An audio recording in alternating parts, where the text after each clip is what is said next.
Hello, crafty friends. My name is Jessica, and welcome back to my channel. Today I have color blend number 20 using the Simon Says Stamp Positively Saturated Inks.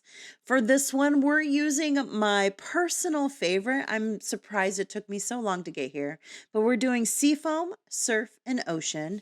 Now, I can't talk about ink blending without talking about my favorite paper, and currently my favorite go-to for ink blending is Simon Says Stamp's 130-pound cardstock. Absolutely love it. It blends everything so beautifully. It's super smooth, ultra white. Love it so much. Now, there are other papers on the market, and I'm hoping in a future video where I can show you how these inks blend on different types of paper. So if you have a favorite ink blending paper, let me know in the comments below. I do know there's Bristol Smooth. Not Your Mama's is one that I've used in the past from Brutus Monroe. And the hammer mill that everybody loves for foiling, I hear also works great.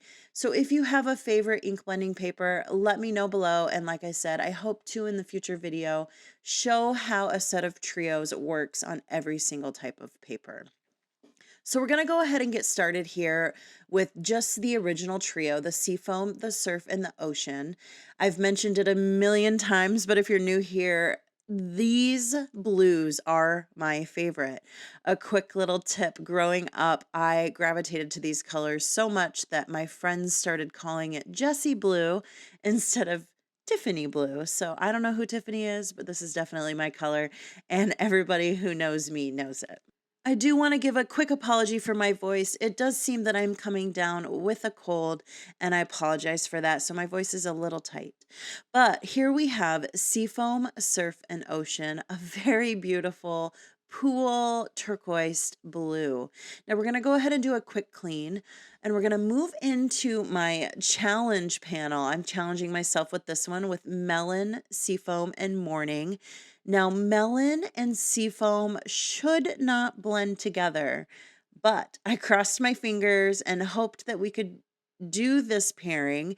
Seafoam and melon are opposites on the color wheel, and while they pair beautifully together separately, not blended, but like a blue and an orange, those are complementary colors, they should not blend well. So we're going to go in really lightly here now that I've laid the melon down with the seafoam, and I'm going to slowly pull the seafoam into the melon. I did a bigger band of the melon so that I could do this very gently.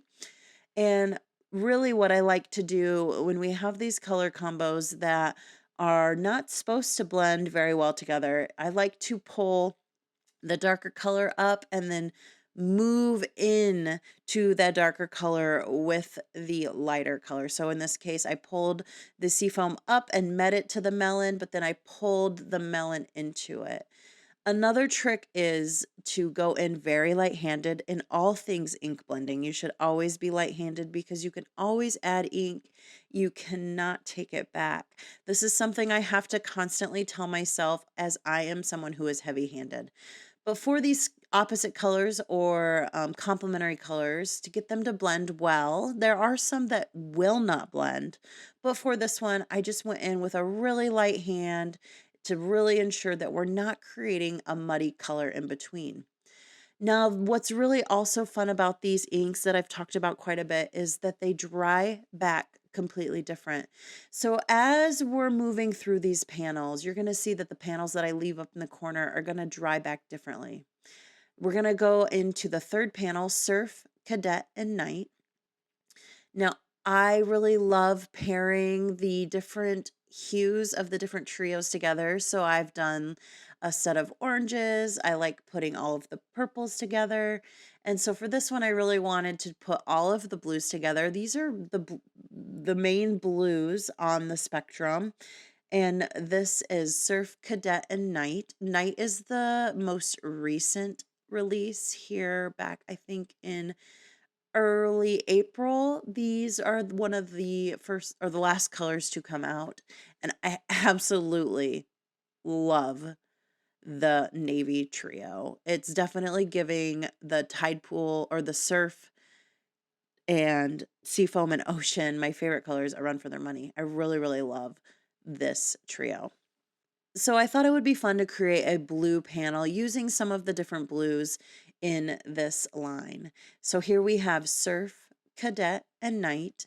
Now you're going to notice that panel that we originally did has dried back beautifully. Lovely, beautiful blend. And then the other one with the orange is drying back differently. That morning purple is definitely smoothing into the seafoam and leveling out. And this next panel that we just did with the blues, you're going to see that again. So we're going to do a quick clean and move on to the final panel, which is going to be a little bit of a surprise. It is a beautiful rainbow blend. We're going to do rose, ocean, and honey. So what's fun about rainbow blends is we can start with 3 colors, but as we all know, the primary colors when they're mixed together, and that would be the red, blue, and yellows, they make secondary colors. And so for this ink panel, we're going to start with 3 colors, but by the end, we're going to have 5 colors represented on this panel. And these are really fun for creating rainbows, and you can shift your rainbow to do additional colors if you would like and get more colors on the different spectrums. I kind of started with the blue, and so we're going to kind of get like the rainbow in the middle moving out. It's not going to be your typical Roy G. Biv from left to right. We're kind of starting at the end and going kind of reverse, I guess, if that makes sense. We've got the red to purple to blue to green to yellow. Now, one color we are lacking is the orange, and so you could pull that rose or I would actually pull the rose color and buff it very gently into the yellow next time just to get an additional color to complete this rainbow. But for this one, we're going to go ahead and I got started with the yellow. I like to start with the lightest color. That way it kind of sets the tone for the video and the ink that I'm going to be laying down. So we started with the yellow and then we moved into ocean and now we're bringing into the rose. And as you can see, we've got a lovely rainbow blend going on. That rose with that purple that's created to ocean and that lovely, fun, bright green color into honey. Now we're going to do a quick clean and go ahead and dry these panels off camera. Typically, I like to let them air dry, but for the sake of the video, we did go ahead and hit them with the heat gun. Now here's the first one. This is Seafoam, Surf, and Ocean. Very beautiful blue blend. Probably one of my go-tos of all time. Then we have the challenge panel. This is Melon, Seafoam, and Morning. Look at how beautiful Melon and Seafoam blended. We did not get mud. Then we're moving into the blue panel. This is Surf, Cadette, and Night. These are all different blues from different trios to create this really beautiful background. And then we're going to go in, review the rainbow panel. This is Rose, Ocean, and Honey. Getting those additional colors on this panel just adds a new way to bring life into your craft room. You can start with very minimal inks to get more. And that's the video for today. Thank you for joining me. All of the links are listed below, and I hope that you have a beautiful day.